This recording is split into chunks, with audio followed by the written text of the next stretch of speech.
अस्सलाम वालेकुम ख़वातीन और हज़रात, मैं डॉक्टर अकील जावेद एजे हेल्थ टीवी से आपकी खिदमत में हाजिर हूँ। तो जो दोस्त मेरे चैनल पे नए हैं उनसे गुजारिश है कि मेरे टीवी को सब्सक्राइब कर दें।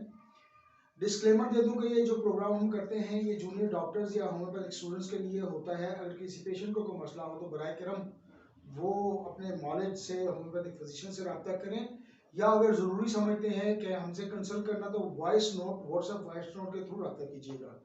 तो आते हैं जी कि हमारा जो आज का हॉट टॉपिक है वो है कुराइजा या फ्लू लग जाना, और इस पे हमारी इंशाल्लाह बात होगी, या इन्फ्लुएंजा पे बात होगी, या रेनाइटिस भी हम इसको कहते हैं।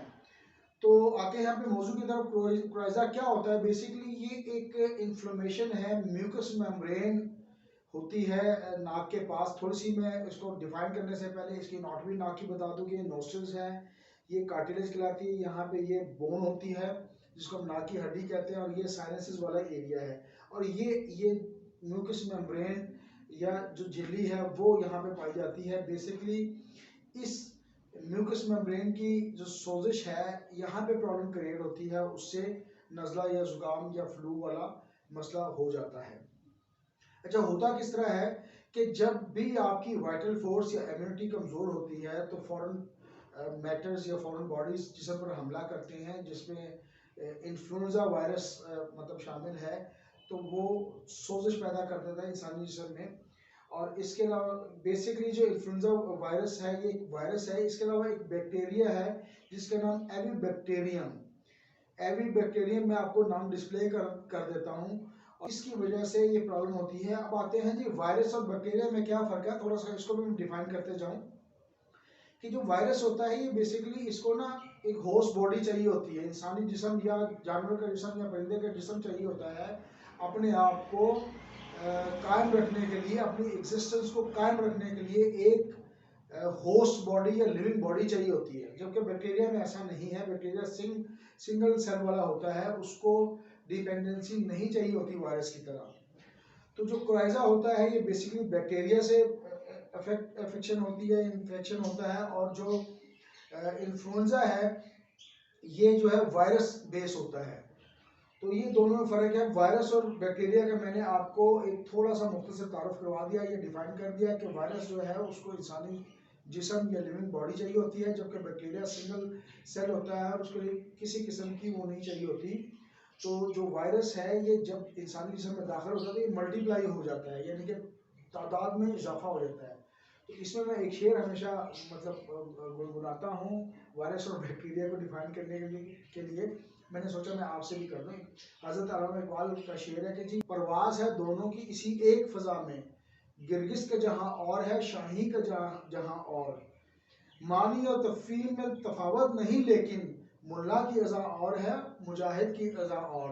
तो है तो दोनों ही खतरनाक, वायरस भी खतरनाक है, बैक्टीरिया भी खतरनाक है, लेकिन बैक्टीरिया को अपनी एग्जिस्टेंस के लिए दूसरे लिविंग बॉडी की ज़रूरत नहीं होती, जबकि वायरस को अपनी एग्जिस्टेंस के लिए दूसरी लिविंग बॉडी की ज़रूरत होती है। अगर वो उसको होस्ट बॉडी ना मिले तो वो खुद ब खुद ही 24 घंटे में ख़त्म हो जाए।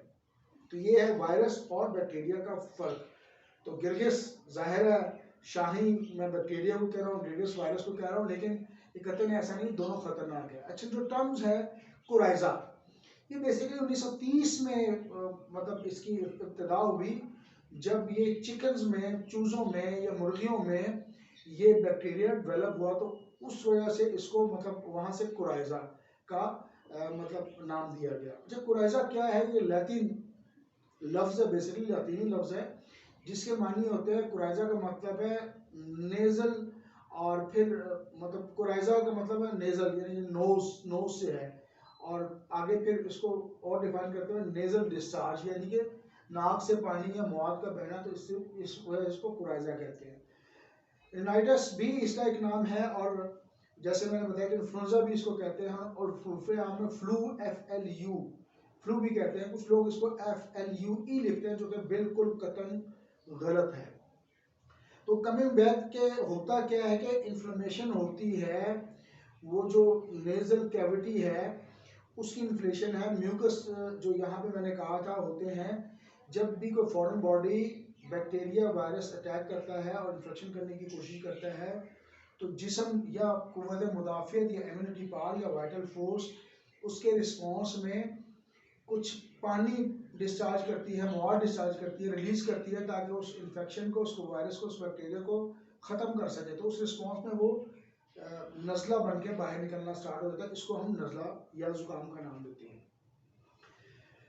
तो ये हो गई जी नज़ला होता क्या है। अब आते हैं ये प्रिकॉशंस क्या होनी चाहिए। आजकल मौसम है, मास्क इस्तेमाल करना चाहिए। ये बेसिकली अगर इसको मैं कहूँगा ड्रॉपलेट के थ्रू फैलता है, यानी कि छींक के खांसी है। अगर एक्सपोजर, कोल्ड एक्सपोजर यानी कि एकदम मतलब बाहर निकलने से ठंड लग जाए और कोल्ड एक्सपोजर हो, तो आपने एकोनाइट को याद रखना है। जलसीमे में एक अच्छी मेडिसिन बनेगी। जलसीमे में जो पेशेंट का सुस्त होता है, मदहोशी वाली स्टेज होती है और उसको छींकें आती है। इसके अलावा आर्सेनिक एल्बम 30 में, जलसीम 30 में और एकोनाइट भी 30 में इस्तेमाल करवानी है। सुबह दोपहर शाम 3 से 5 कतरे औरल लेना है, या 7 से 9 कतरे जो है वो पानी में लें। आर्सेनिक एल्बम में बेचैनी पाई जाती है। आर्सेनिक एल्बम अच्छी मेडिसिन है। उसका पेशेंट जो है वो पानी घूम पीता है, तो ये एक उसकी प्रॉपर्टी है। और एक बहुत बड़ी मेडिसिन बेलाडोना है, उसको मैं मिस कर रहा हूँ। बेलाडोना में जाहिर है गला लग जाता है, या गला सोर का इशू है, उसमें सर दर्द का बहुत बड़ा इशू है, तो बेलाडोना जेल में रखनी है। बेलाडोना जब भी मेडिसिन होगी 30 में इस्तेमाल करें, उसमें सूखी जरूर होगी। ब्रायूनिया भी एक अच्छी मेडिसिन है। ब्रायूनिया में भी चेस्ट इन्फेक्शन साथ में चल रहा होता है, लेकिन इसकी खांसी खुश्क होती है, और जहाँ पे खुश्की हो वहाँ पे ब्रायूनिया है। अगर जिस्म टूट रहा है, ऐसा कि किसी ने छड़ियों से मारा है, तो यूपेटोरियम पफ बहुत ज़बरदस्त मेडिसिन है, इसको इस्तेमाल करें। रेस्टॉक्स भी एक अच्छी मेडिसिन है, उसको देखें। एपिस मेलेफिका, सुइयां चुभन का एहसास हो, चेस्ट इन्फेक्शन हो, खांसी हो और चेस्ट में सुइयां चुभने का एहसास हो, तो एपिस मेलेफिका अच्छी मेडिसिन बनेगी। सल्फर वहाँ पे मेडिसिन होगी जहाँ पे नाक बंद हो, रात को किसी वक्त एक या दोनों नाक बंद हो और साथ में जलन का एहसास हो, तो सल्फर अच्छी मेडिसिन होगी। तो दुआ में याद रखिएगा। Thank you very much for watching my channel. This is doctor Aqeel Javed is signing out. Thank you.